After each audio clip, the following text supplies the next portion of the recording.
In the early 1960s, DC Comics made a deal with ABC Television to produce an upbeat superhero show based on their comic character, Batman, in conjunction with 20th Century Fox Television, who handed the project over to William Dozier and his company, Greenway Productions. They were able to create an adventure show for all ages to enjoy. ABC wanted something hip and fun, yet still serious, but after reading several Batman comics of the time, Dozier felt that the most effective way to make the show, and for it to work, was to take it in a more colorful and campy direction.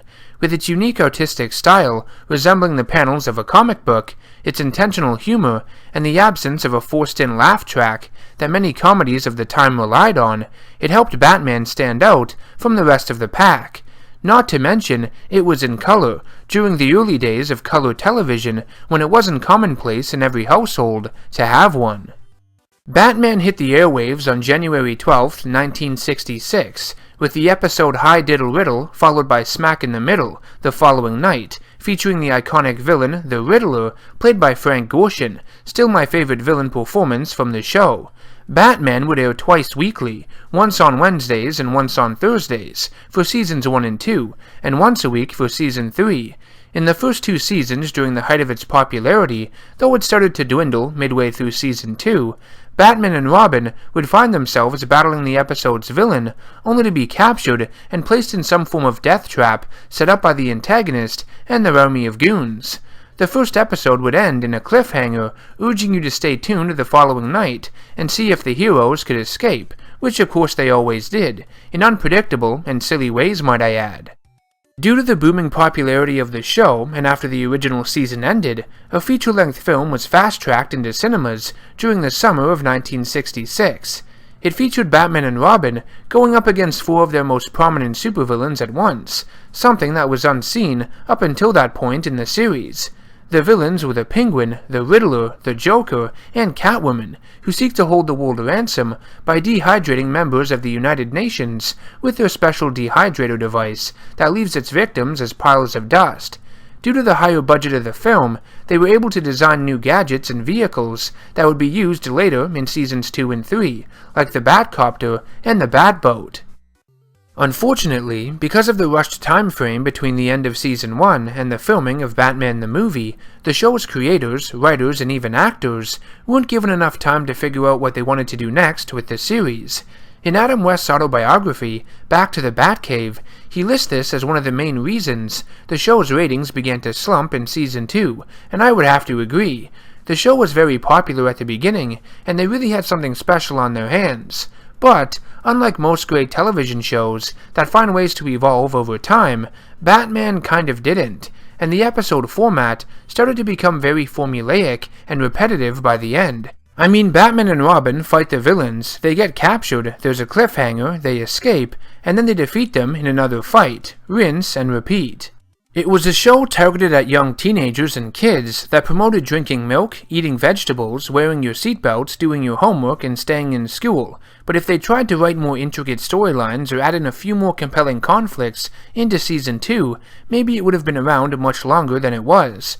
I'm not saying the show was bad by any means, but by the time they added in Batgirl, for example, in Season 3, it was too late, and the end was already in sight. If they started doing that type of thing in Season 2, or brought in more villains from the comics like Two-Face, or even Scarecrow with his fear gas, maybe it wouldn't have ended when it did. Mind you, there are still 120 episodes of this thing, which is way more than enough for any fan like myself to enjoy. I shouldn't really complain, it was before my time. But, this is all just a what-if scenario. But, I'm not here to bash the show. The point of today's video is to pay my respects to it. I find with the current generations of superhero fans, even my own generation for that matter, they seem to hate on this show due to its campy and goofy nature, and that's a shame. However, they don't seem to realize how culturally significant it was for the Batman character, and to the superhero genre as a whole. It ignited interest in the medium to people who had not been that familiar with comic books in general, or to those who had not seen superheroes and the over-the-top storylines they were featured in as something tangible. It legitimized it all in that sense. A common misconception towards this show is that it took the darker and serious character of Batman from the comics and ruined him by making him colorful and campy. But the comic books at the time, even before the show aired, were starting to go in that direction to target their most popular demographic anyways, children. While the show was airing, the comics began to reflect the look and tone of the show even more, and didn't really change back until after it was cancelled.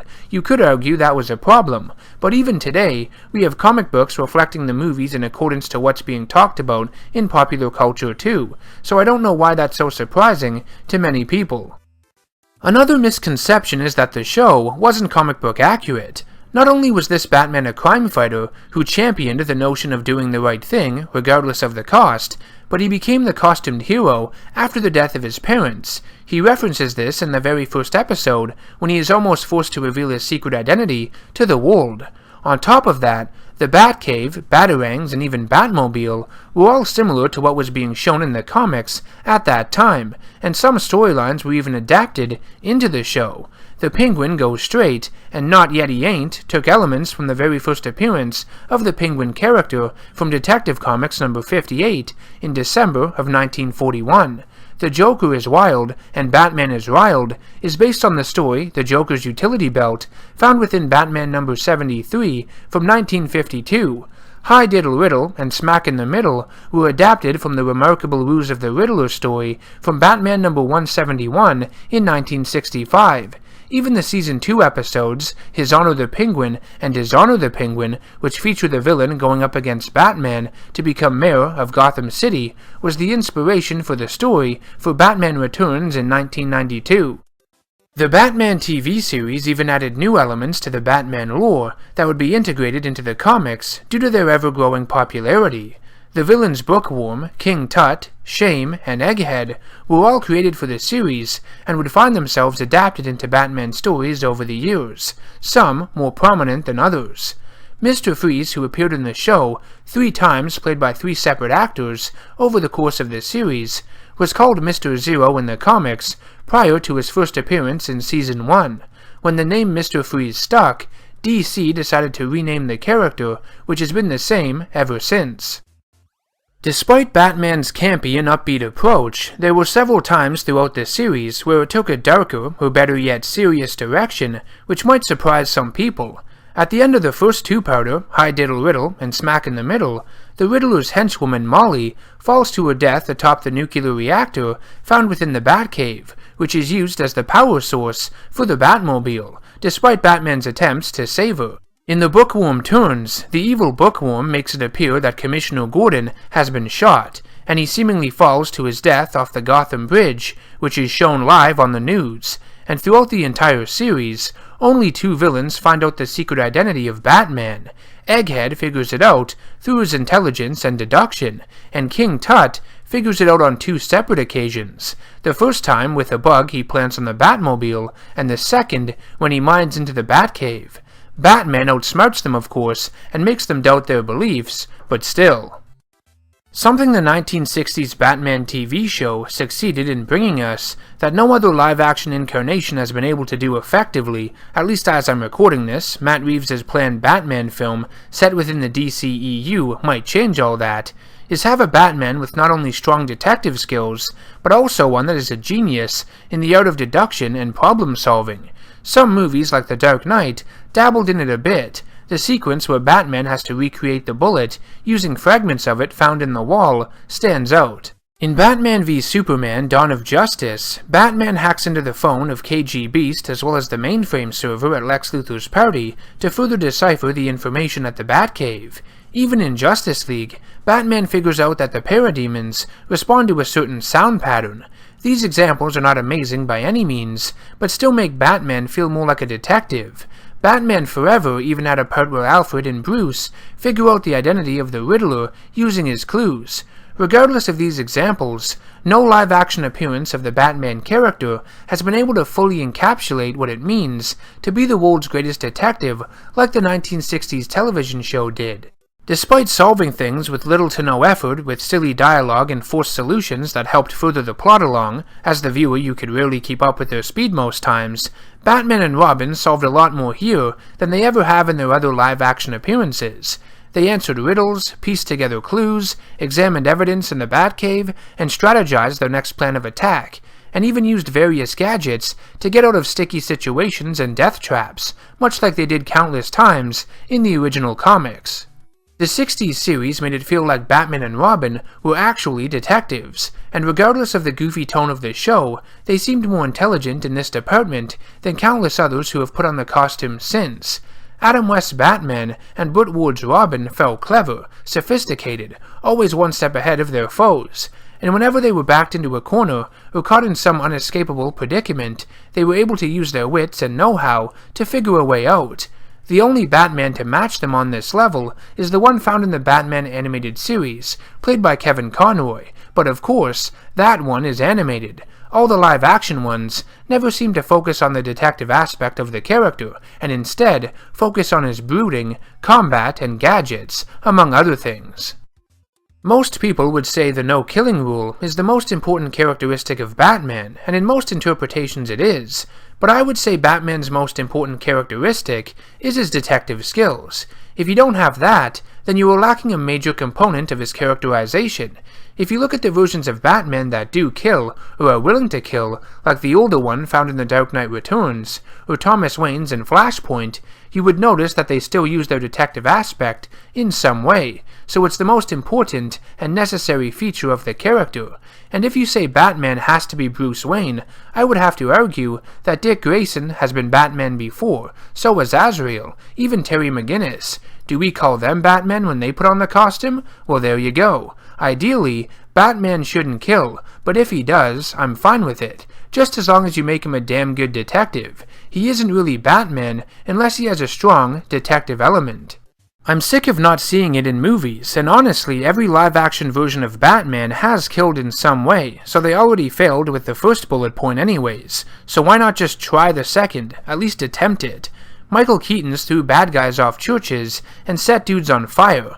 Val Kilmer's threw coins up in the air, knowing damn well Two-Face didn't have the right footing to catch himself. Christian Bale's let Ra's al Ghul die when he could have easily saved him, not to mention tackled Two-Face off that ledge. What'd you think, it was gravity that killed him? And well, we all know Ben Affleck's by now.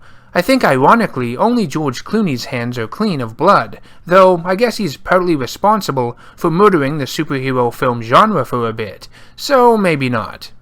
Going back to the 1960s Batman show, that version of the character utilizes his intelligence in much more creative ways than many other live-action versions do.